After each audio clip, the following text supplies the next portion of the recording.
स्वागत है आपका हमारे चैनल लर्न एंड ग्रो में। आज हम डिस्कस करेंगे कांस्टेंट प्रेशर और जिसको हम आइसोबारिक प्रोसेस भी बोलते हैं। तो कांस्टेंट प्रेशर प्रोसेस या फिर आइसोबारिक प्रोसेस के बारे में हम आज देखेंगे। जो आइसोबारिक प्रोसेस है या कांस्टेंट प्रेशर प्रोसेस है उसका हम पीवी डायग्राम देखेंगे और जो थर्मोडायनेमिक्स फर्स्ट लॉ है उसके थ्रू डेराइव करेंगे कि ये किसके इक्वल टू हमें क्या ये हमें देता है। तो अब देखिए इसके अंदर हमने ये फिगर्स बनाई हैं, ये पीवी डायग्राम है। जो वर्टिकल लाइन है वो प्रेशर की है और जो हॉरिजॉन्टल लाइन है ये वॉल्यूम की है।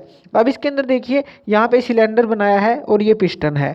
इसके अंदर हमने यूज़ की है गैस जो कि वर्किंग मीडियम है, इसके अंदर यूज़ की गई है गैस। अब देखिए इस गैस को हमें क्या करना है, हीट करना है, हीट इसको देनी है। तो जब हम इसको हीट देंगे तो इस पर क्या फ़र्क पड़ेगा, और जब हम इस सिस्टम से हीट निकालेंगे यानी कि हीट कम करेंगे तो क्या फ़र्क पड़ेगा। अब देखिए ये है कांस्टेंट प्रेशर प्रोसेस। तो जो ये पिस्टन है इसके ऊपर हमने एक वेट रख दिया है जो कि कांस्टेंट वेट है। ये कितना भी हो सकता है, 5 kg, 10 kg, 20 kg, जितना भी है। तो ये एक कांस्टेंट हमने वेट रख दिया है। तो एक वेट इसके ऊपर हमने रख दिया यानी कि ये कांस्टेंट प्रेशर इस पे अप्लाई करता रहेगा जो ये वेट है। हम मानेंगे कि इसके अंदर जो फ्रिक्शन है वो नेगलेक्ट होगा, यानी कि जो सिलेंडर और पिस्टन के बीच में फ्रिक्शन है वो नेगलेक्ट होगा। तो देखते हैं हम इसको कैसे सोल्व करते हैं। तो सबसे पहले बात करते हैं कि जब आप इसको हीट देंगे तो क्या होगा। तो हीट जब आपने सप्लाई की इसको यानी कि प्लस क्यू, आपने प्लस का मतलब आपने हीट इसको दी, तो प्रेशर वॉल्यूम डायग्राम किस तरह की बनेगी इसकी। तो कांस्टेंट प्रेशर है तो प्रेशर लाइन ये है, तो हमें पता है कि एक सीधी लाइन बनेगी। तो ये एक फर्स्ट पॉइंट है और एक हम ले लेते हैं सेकंड पॉइंट, यानी कि 1 से 2 क्या है, आपने हीट को ऐड किया और आपको वॉल्यूम जो है एक्सपेंडेशन मिली वॉल्यूम के अंदर, यानी कि यहाँ पे देखिए ये 1 पॉइंट पे है और ये 2 पॉइंट पे है। यानी कि जब आपने हीट इसको दी तो आपको क्या मिला, जब आपने हीट इसको प्रोवाइड की तो क्या हुआ, जो टेम्परेचर है देखिए जब हीट देंगे तो टेम्परेचर इंक्रीज होगा और जो वॉल्यूम है वो भी हमें क्या मिली है, इंक्रीज मिली है जब आपने क्या किया, इसको हीट दी है। यानी कि जो आपकी फर्स्ट से सेकंड पॉइंट पे चेंज ऑफ स्टेट हुई है, स्टेट 1 से जो स्टेट 2 में चेंज हुई है, ये हुई है कांस्टेंट प्रेशर के ऊपर। तो ये कांस्टेंट प्रेशर प्रोसेस है। इसी तरह से जब मान लीजिए आप इसमें से हीट निकालते हैं, हीट को कम करते हैं यानी कि माइनस क्यू आप लेते हैं, तो हीट निकालेंगे तो टेम्परेचर पे क्या फ़र्क पड़ेगा, टेम्परेचर भी कम होगा और जो वॉल्यूम है वो भी कम होगी। क्यों, क्योंकि देखिए जैसे ही आप इसमें से टेम्परेचर को निकालेंगे ये जो है कॉन्ट्रैक्ट होना स्टार्ट हो जाएगी गैस, और जो पिस्टन है नीचे आना स्टार्ट हो जाएगा, तो वॉल्यूम आपको कम मिलेगी। यानी कि अगर हम एक पॉइंट पर बात करें तो ये जो प्रोसेस है आपको इस तरफ मिलेगी, जो 2 आप इसको लिख लीजिए, तो इस तरह से प्रोसेस मिलेगी जिसके अंदर ये दिखाएगा कि माइनस क्यू यानी कि आपने हीट इसमें से निकाल ली है और जो वॉल्यूम है V1 से ये यहाँ पे V2 आपकी हो जाएगी। ये V1 वॉल्यूम थी, ये V2 थी, यानी कि वॉल्यूम भी कम होगी। तो ये इसके ऊपर जो इफेक्ट है वो पड़ेगा हीट का, जब आप ऐड करेंगे तो ये होगा और जब आप उसमें से हीट को निकालेंगे तो ये आपको मिलेगा। अब देखिए फर्स्ट पॉइंट के ऊपर और सेकंड पॉइंट के ऊपर हम अप्लाई करते हैं जो करैक्टरिस्टिक गैस इक्वेशन है, गैस लॉ को अप्लाई करते हैं। तो जो कि है हम उसका फॉर्मूला क्या होता है, PV = mRT। हमारे पास जो करैक्टरिस्टिक गैस जो इक्वेशन है ये होती है। तो इसको अब अप्लाई करेंगे फर्स्ट पॉइंट पे। तो फर्स्ट पॉइंट पे हमारे पास क्या आएगा, अगर हम फर्स्ट पॉइंट की बात करें तो फर्स्ट पॉइंट पे आपके पास आएगा P1V1 = mRT1, यानी कि जो R है ये गैस कांस्टेंट है और M है मास जो आपने लिया है गैस का, वो तो कांस्टेंट रहेगा जो आपने लिया है। तो P1V1 और PVT के साथ आपने 1 1 लगा दिए क्योंकि ये फर्स्ट पॉइंट पे है। इसी तरह से आप सेकंड पॉइंट ले लीजिए। सेकंड पॉइंट पे ये क्या आ जाएगा, P2V2 = mRT2 ये आ जाएगा। अब देखिए इसके अंदर क्या है, इसके अंदर अगर आप इसको दोबारा से देखेंगे तो इसके अंदर प्रेशर कांस्टेंट है जो हमने ये प्रोसेस दिखाई है, P1 = P2 है या P1 = P2 है, जो मर्जी ले लीजिए। तो ये सारे जो प्रेशर है वो इक्वल टू है, यानी कि यहाँ पे आप देखें तो P1 = P2 है। तो यहाँ पे P1 और जो P2 है जो इक्वल हैं तो आप इनको डिवाइड कर दीजिए। अब जब आप इनको डिवाइड करेंगे तो ये इक्वल हैं तो ये कट आउट हो जाएगा, ये भी कट आउट हो जाएगा और ये भी कट आउट हो जाएगा। आपके पास क्या बचेगा, V1/V2 = T1/T2, यानी कि आप इसको ऐसे लिख सकते हैं V1/T1 = V2/T2 आप इसको लिख सकते हैं। और आप इसको क्या लिख सकते हैं, इसको आप लिख सकते हैं V/T इक्वल टू कॉन्स्टेंट, ये भी आप इसको लिख सकते हैं। तो इस तरह से आपके पास ये यहाँ पे आ जाता है, या आप इसको दोबारा से चेंज करके लिख सकते हैं V डायरेक्टली प्रोपोर्शनल T, यानी कि जो वॉल्यूम है वो डायरेक्टली प्रोपोर्शनल टेम्परेचर के होगी। जितना टेम्परेचर आप इंक्रीज़ करेंगे वॉल्यूम भी उतनी ही इंक्रीज़ करेगी। तो यहाँ से आप इसके थ्रू ये निकाल सकते हैं। तो इसके बाद क्या आएगा, इसके बाद हम देखते हैं जो थर्मोडायनेमिक्स का फर्स्ट लॉ है उसके अकॉर्डिंग क्या रहेगा। तो जो थर्मोडायनेमिक्स का फर्स्ट लॉ है वो क्या है, डेल क्यू, यानी कि जो चेंज इन हीट है, change in internal energy plus जो है वर्क डन, जो चेंज इन वर्क डन है इसके बराबर होता है।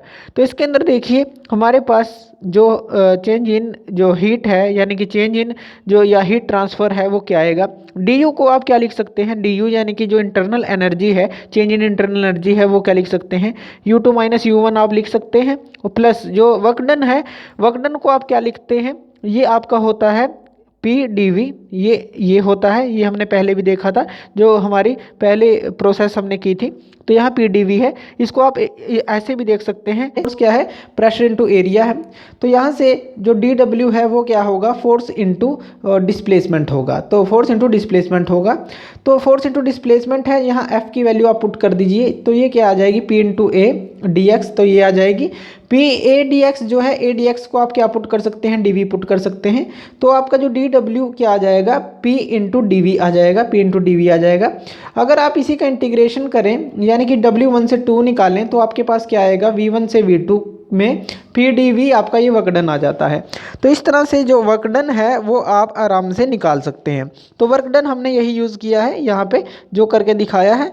ये हमारा जो वर्कडन है W1 से 2, ये जो PdV है ये ही हमने लिखा है, PdV जो हमने ये निकाला था।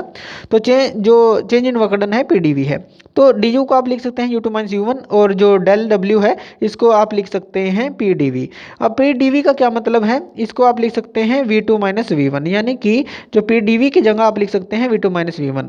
तो जब आप इसको दोबारा से खोलते हैं तो आपके पास क्या आएगा, U2 माइनस U1 ये आ गया, प्लस जो P इसको मल्टीप्लाई करेंगे अंदर, PV2 माइनस PV1 ये आपके पास आ जाएगा।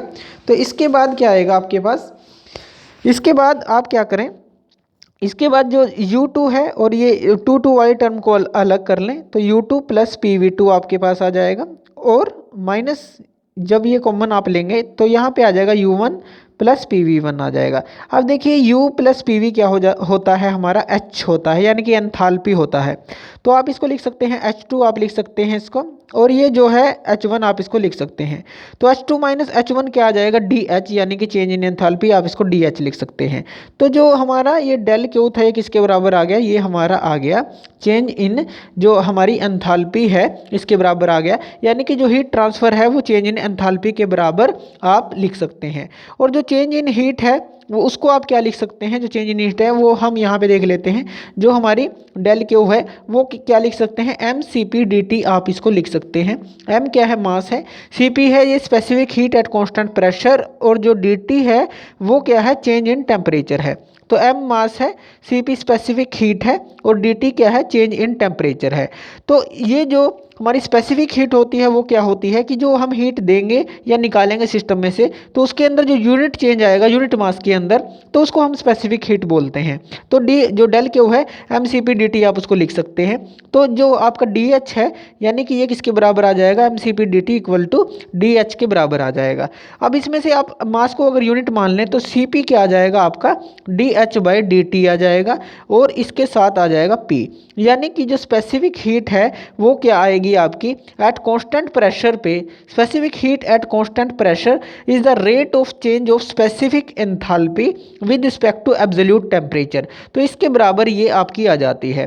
तो इस तरह से जो कांस्टेंट प्रेशर प्रोसेस है या जो आइसोबारिक प्रोसेस है उसको आप इजीली डिफाइन कर सकते हैं, और उससे ये सारी चीज़ें समझ सकते हैं। V डायरेक्टली प्रोपोर्शनल T रहेगा इसमें जो वर्क डन है, और जो वर्क डन है PdV रहेगा, और जो डेल क्यू है वो चेंज इन जो एंथैल्पी है उसके बराबर रहेगा, और जो specific heat at constant pressure है वो rate of change of enthalpy with respect to absolute temperature रहेगी एट कांस्टेंट प्रेशर पे।